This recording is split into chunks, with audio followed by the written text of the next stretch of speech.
Yeah, just a question around the variations in single Chi Sau from the bong to tan to palm strike and so forth. Various people do it slightly differently, and I just wanted an explanation as to why we do it the way we do it, really. Okay, right, well, I'm not familiar with everybody's versions of single Chi Sau, I have to say. However, I can explain what we do. I don't like to denigrate what anybody else does. So from this position here, we have a bong sau.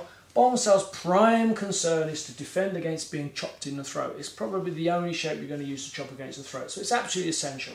So if your ham were inside gate, then the opportunity for someone from this position to come up and chop you is extremely high. So being able to form bong sau and use your bong sau to defend and have that forward energy is incredibly important.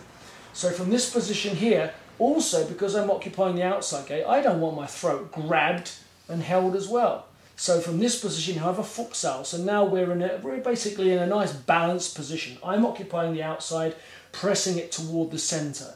He's on the inside, trying not to be overpowered toward the centre, but also has to be very functionally aware that he could be attacked into the throat. So what he has to do is have forward energy on his tan sau, because then he's able to throw his bong forward.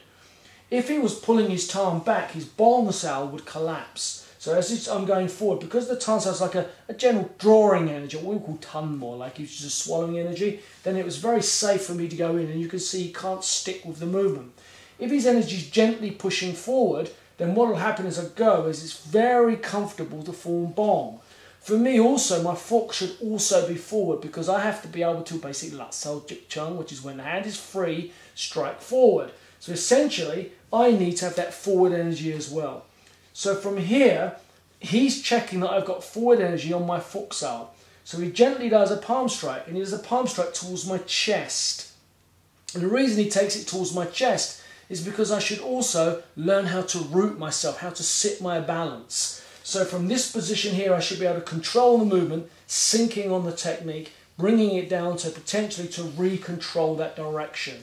So for the moment as he strikes forward, he can't get in because Fuk Sau won't let him. So what we do is we just gently take that away, and Sifu Abu gently pushes forward, and then he lets it go. He doesn't care, because he can't fight me. It doesn't matter how strong he is. If he pushes that forward, I can leave his hand.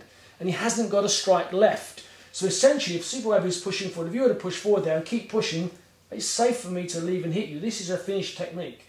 So it's not safe. So what you do is you press forward towards the chest, and I take it down toward the abdomen, and then you drop your wrist. Because you relax your wrist, as I strike, you've got a comfortable bong sau. If you keep your fist pushed, the bong sau, can you feel, is harder to form. You see that? So essentially, if you strike forward and you relax after you felt it's blocked, because you clearly know I'm blocking you, and then what you do is you feel the pressure on my forward movement in my bong. So as you drop down to tan, I have forward energy on my Fuk Sau, you have forward energy on your tan sau. And then you come forward, and because you're in front of my hand, you've got past my hand, I now recover, drawing my elbow back, sticking with the movement. I don't pull with my hand, I pull my elbow back. And then I drive my elbow forward, I bring my elbow in, and I bring my elbow back. And I drive my elbow forward, I drive my elbow, keep my elbow in and forward, and then I bring my elbow slightly back. Now, if my Fuk Sau was out, then it's definitely worth that Sifu Abu pushing through and driving and upsetting my balance and my power. So from here, because the Fuk Sau's in, he actually can't get forward anywhere. So if we do this, our Fuk Chi Sau will just look like this. Bong, Fuk, bong, Fuk. Well, doesn't that remind you of another technique? It reminds you of Dang Chi, so Seong Chi. Can you see? So here, because the basic Chi Sau is correct and we understand that, then we don't have any need for the palm strike and the like, because we've already corrected that in this movement here. So in this movement here, some people, I think Sifu Abu mentioned, was some people do a low palm strike, and then they do a jum sau here. Well, essentially a low palm strike, I'd have to say, is of no danger to me at all. If my Fuk Sau is anywhere near correct and you start striking low, you leave yourself vulnerable to being struck high. And you could say, well, what if he starts going for your groin? I'll tell you, my reach here is far better than your reach down there. This is nearer my shoulder level, and my technique to hit and disrupt you is going to ruin your opportunity to reach me. So essentially, for me to be in a bong and strike low is a hiding to nowhere. If I'm in this position here, the only way I can hit you hard low is to turn the palm sideways on.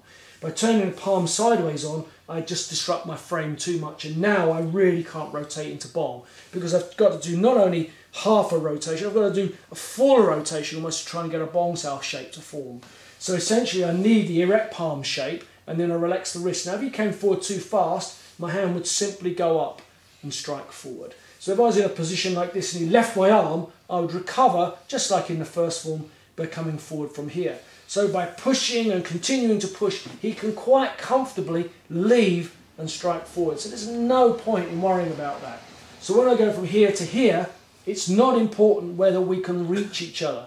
I am 6'2", Sifu Abid is not 6'2". Therefore I clearly have a reach advantage over my opponent. And we can't make that distance satisfy both of us. What we have to do is make our own frame satisfy the frame for ourselves. So I know exactly where my bong sao shape should be in accordance to the body framing, and Sifu Abid also knows where his bong sao should be in accordance with his body frame. So from this position here, our body frames, irrespective of where we can reach each other, go. So as he strikes in, it doesn't matter if Sifu Abid can reach or not, and I can reach him. It doesn't matter, because essentially this is just a very simplified training method.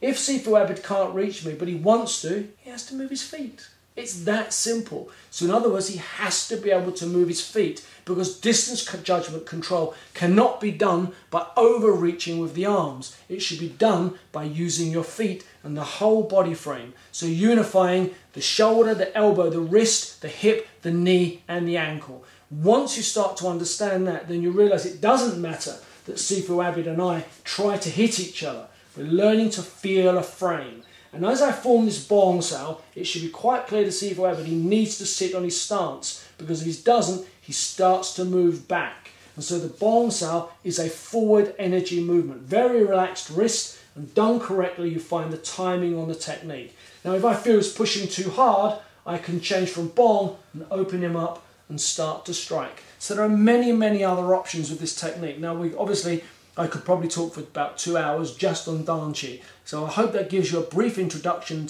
into the single Chi Sau and a brief outline of some of the ideas that we have in the UK Wing Chun Kung Fu Association. Thank you for your time and I hope you enjoyed listening.